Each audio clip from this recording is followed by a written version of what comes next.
My name is Andrzej Sliński. I'm a community evangelist at Synergize. My main job is communication related to Copernicus data space ecosystem.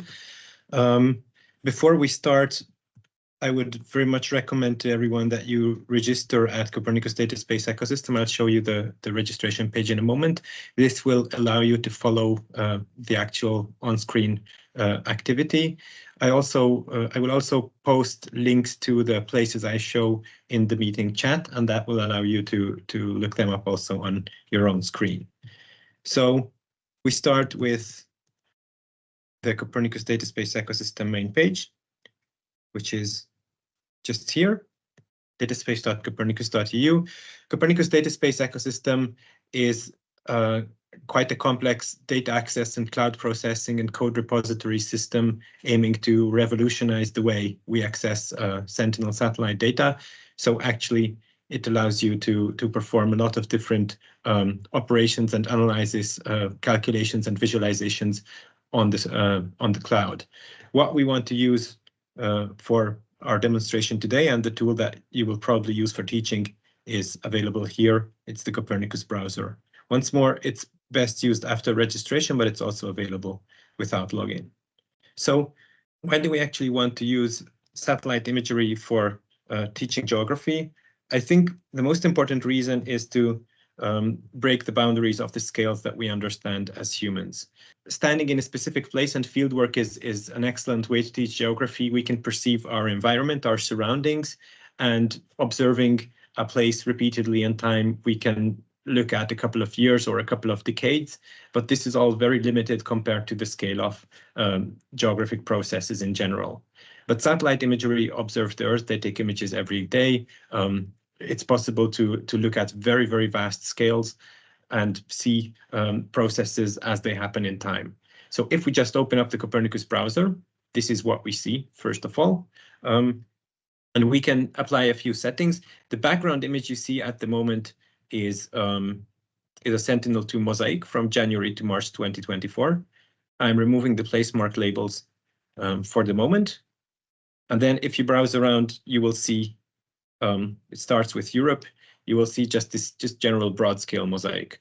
I think already this mosaic is telling quite a story to anyone who's interested in geography. You can see the alpine areas.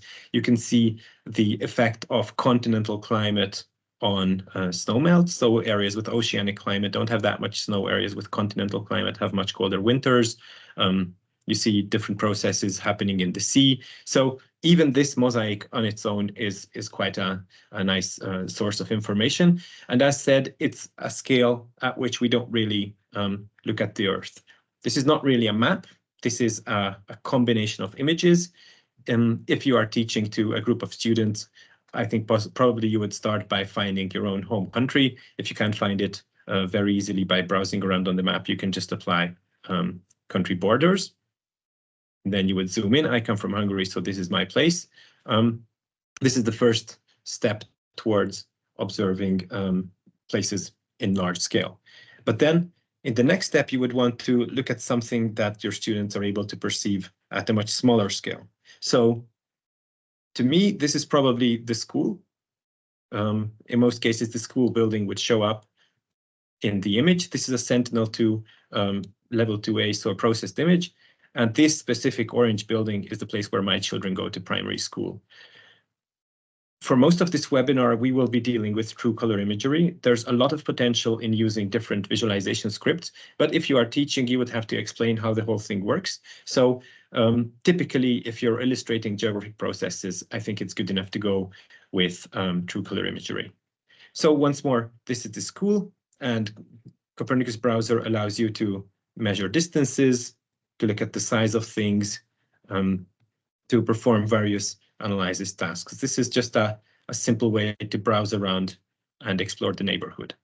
And then now that we have looked a bit at the spatial scale, it's possible to look a bit into the temporal scale and observe processes as they happen. I'm going to paste the links again into the chat here.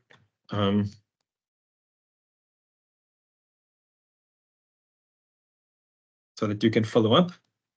So this building here, this dark gray building, is a swimming pool.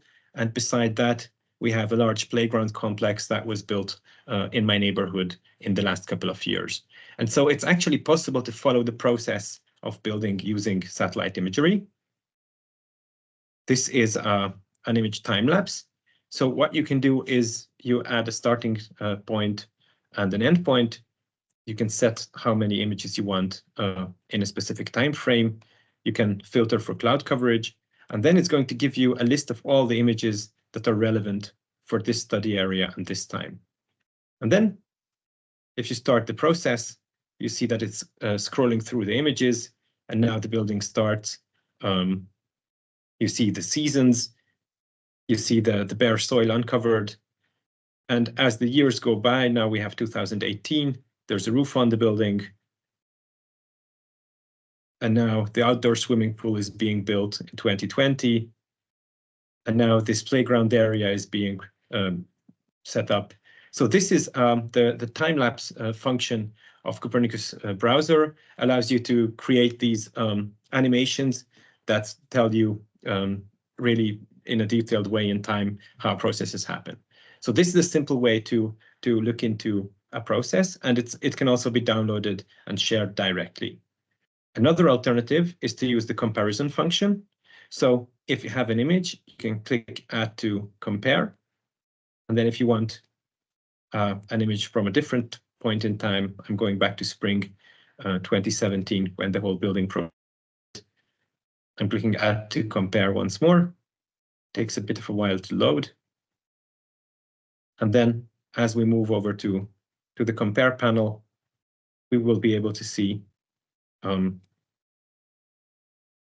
before and after situation. So before the construction, we have this large green site. After the construction, we have the swimming pool and the playground.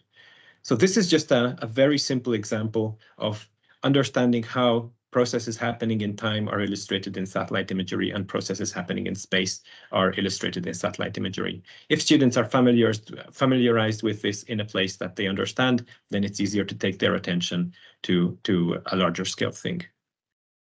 So again, moving back to the datasets, what you do in Copernicus Browser typically is you select your time of interest and you select your dataset. Typically, true color images are Sentinel-2, but Sentinel-2 mosaics are really, really nice because they allow this broad view across larger areas. So this is the arc of the Carpathian mountain range, which can be observed on this mosaic. And it's also possible to look at the individual seasons. You can go back a couple of months, click on the next date, and then you will see how the mountain range changes as the seasons progress. There's no permanent snow in the Carpathians, so you see it all turning green. Again, it's also possible to look at something happening in time at a completely different scale. This is Hunga Tonga volcano in the Pacific. So we all know that there was a really powerful volcanic eruption there. This is the situation before the eruption in December 2021. This is during the eruption with the smoke cloud. Again, you can see the intensity of the process. You can zoom out a little bit and see this massive cloud. And then moving on to the next image in January, you can see that the island has pretty much disappeared. So this is, again, the scale, the intensity of a process, a natural process happening in geography that is very easy to illustrate with satellite imagery. But understanding processes is actually best done in comparison. So if you can show the same process happening in two different places, then that's a very powerful message to students to show the mechanisms behind them. One of the easiest ways to do this is to find a very natural place, an undisturbed place where this process is active, and then compare it with your location. So what we have here is a river in Alaska. It's a meandering river, and because it's unregulated, you can actually see the Oxbow Lakes, you can see the system of point bars, you can see how the topography is influenced by this force of geomorphology, the meandering process. Again, I'm using the quarterly mosaics because this is quite a cloudy place, so it's much easier to find a clear image if you're using the mosaic. And now we can move over to a place in Hungary with very, very similar meander dynamics. This is a a small stretch of the Tisa River. And we have got a lucky time slot because we are just after a snow event, some light snow. And so we have the snow highlighting the topography. And you can see that the same system of point bars and these sandbanks is created in the oxbows. And then the river was cut through these meanders. So comparing a very natural situation with the location that you're actually interested in will tell your students how to understand the processes forming. Or again, you can show how the rules of physics are universal. You can move to, this is a situation with von Karman vortices. They are quite a frequent phenomenon both in water and on land. This is a river where the ice is swirling in the downstream part of an island, and it's creating these periodic patterns, ice on the surface of a river.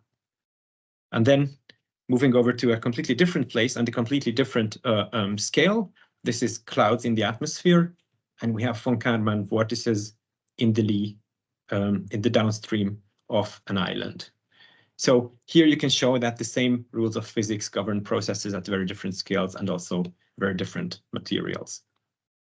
Now, sharing places is actually extremely easy in the Copernicus browser, because if you find a place that you want to show, that you want to share, you click on the share button, you generate a URL. And then if you copy this URL and paste it into a browser, it's going to open up the very same window, the very same scene and situation without installing or preparing anything. You can also share scenes in Facebook or X, Twitter or LinkedIn. But if you want to prepare a schedule or a lesson, then you can share these links beforehand, and that will allow everybody to follow through exactly. The other way to share imagery is, of course, to download. So we have several different options for downloading. This is just a basic download, which will give you an image of a couple of hundred by a couple of hundred pixels. You can add a caption. You can add the map overlays, such as the boundaries, the roads, the labels, if you want. And then there's also an option to download high-resolution image in various formats, or even in advanced print quality. Another tool helping exploration is actually the themes and highlights tool. So here, if you just scroll down this menu, then you have a selection of individual topics, and each of these topics has a set of images dedicated to it. So, for example, monitoring for Earth from space has these individual place marks, these individual highlights, and each of them has a short explanation. So this is the easiest way to familiarize students with satellite imagery and with the browser, to allow them to just browse through this. Now, if you want to create very compelling visualizations, then the place you want to go is probably the custom script repository. So we have a repository of visualization scripts, and these are grouped according to satellites and according to different applications. And they can be just directly pasted into the browser, and they allow you to carry out various operations on your own.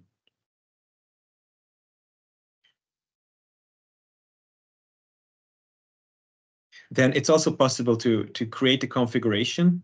I'm just sharing this blog post very quickly. You can select a visualization, and that will allow you to create the themes that you want and to share that directly with the people you are presenting to. So this is also an approach. And Copernicus Browser also allows you to actually adjust the images. So you can tweak the gain and the gamma for the images if you want to adjust the visual properties of the image. And again, this will allow you to change the light properties. Gain is more or less taking care of the darkness or the brightness of the image. Gamma is taking care of the contrast. And after you have processed the image, you can again just share it directly. If you want to show a place that's interesting in terms of geomorphology, what you want is to look for a date where the sun is low. So this is a January image. The sun is coming in very low, and that's actually highlighting the topography of the area. this is one of the custom scripts. This is actually a tone map natural color script, which is highlighting the color of the browns and yellows of the surface. So this is the way to make an image a bit more easy to understand or to look at.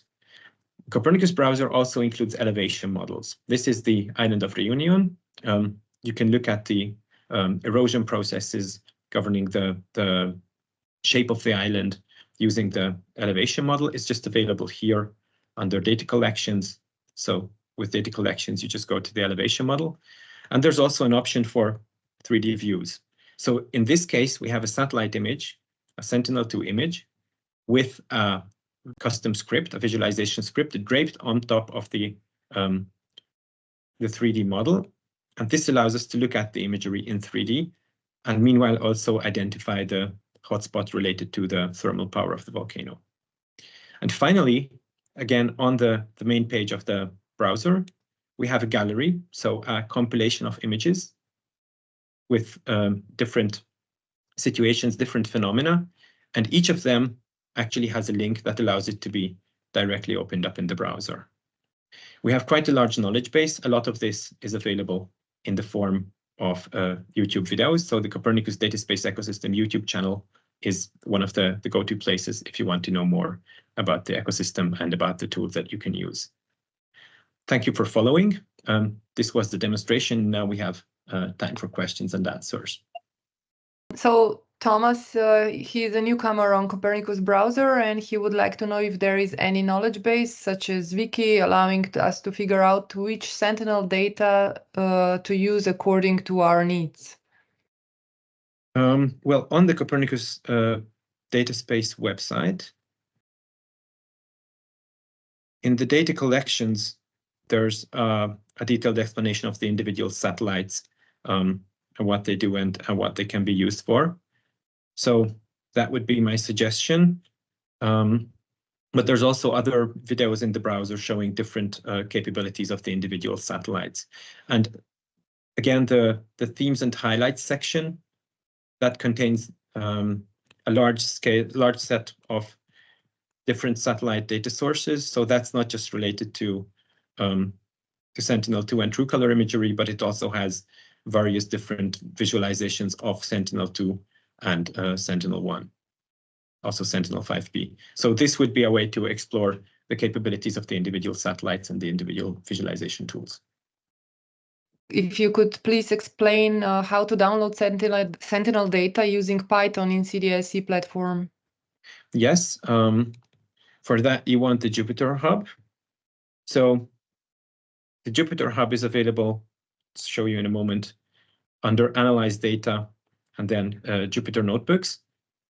And here there are a large set of tutorial notebooks showing you how to work with the Sentinel Hub APIs. And these APIs allow you to directly download the data using Python code. It's possible to select the areas you're interested in. You can choose the visualization script. You can look at the individual tools. So here under samples, you have sample notebooks for various APIs. Just give me a sec for this to load. Okay, sorry for this. I'm searching for the right directory. We can also approach this in another way. So on GitHub, there's the EU CDSE repository. This is the Copernicus Dataspace Ecosystem GitHub repository.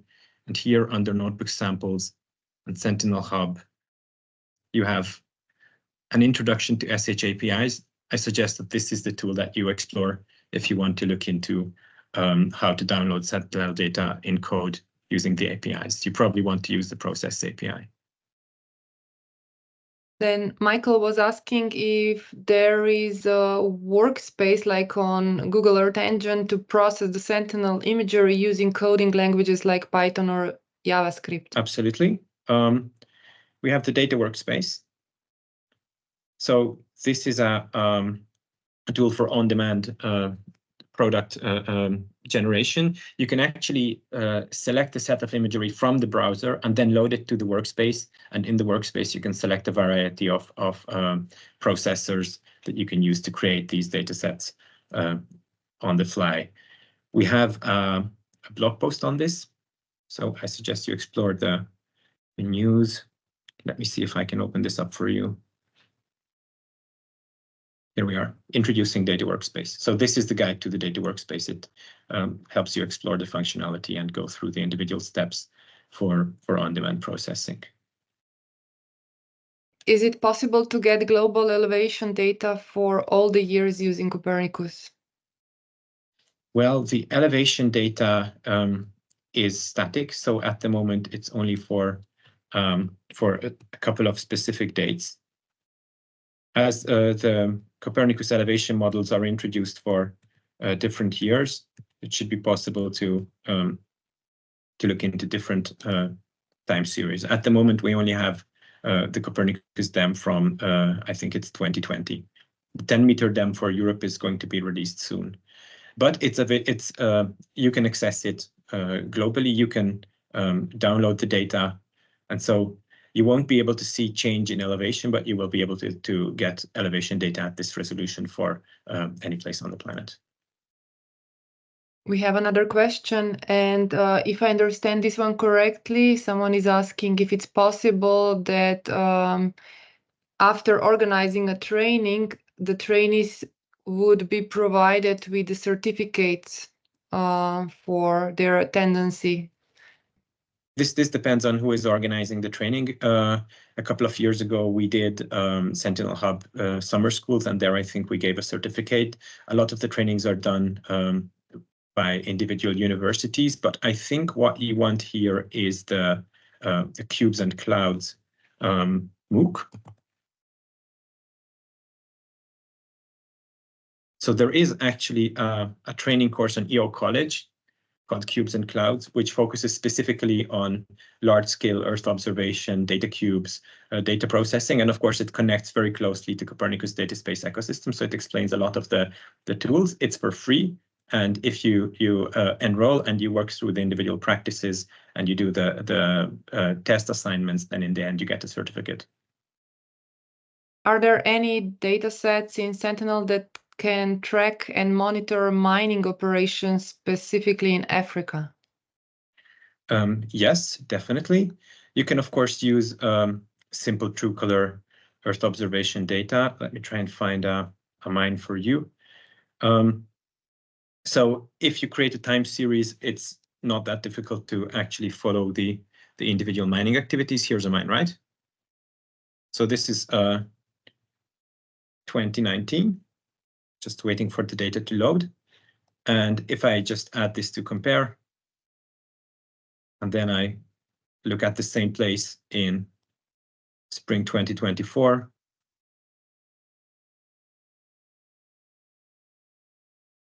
and we go over to compare again,